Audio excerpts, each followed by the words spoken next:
আমি আজকে আপনাদেরকে সব রকমের সবজি দিয়ে আমি পাঁচমিশালি করে দেখাবো। দেখুন আমি এখানে আলু, কুমড়ো, বেগুন আর লাল সিম ভালো করে কেটে ধুয়ে রেখে দিয়েছি।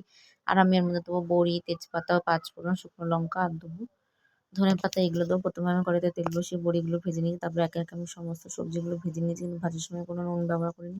এবার আমি ওই তেলে শুকনো লঙ্কা, তেজপাতা আর পাঁচফোড়ন দিয়ে নিয়েছি। দিয়ে এবার এটা একটু ভাজা ভাজা হয়ে গেলে আমি আলুগুলো দিয়ে ভালো করে ভেজে নিচ্ছি।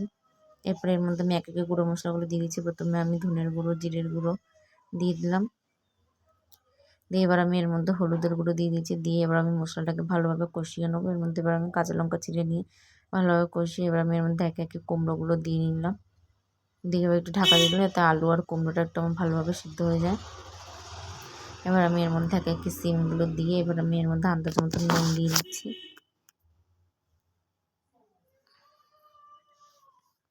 নুন দিয়ে এবার আমি এটাকে ভালোভাবে কষিয়ে নিয়ে আবার ঢাকা দিয়ে দিয়েছিলাম। এরপর এবার আমি আবার ঢাকনা করে নিচ্ছি। করে নিয়ে এবার আমি এর মধ্যে বেগুনগুলো দিয়ে আন্দাজ মতো চিনি আর ধনের পাতা দিয়ে আমি নামিয়ে দিচ্ছি। ভালো লাগলে like, comment, share and subscribe করে দেবেন।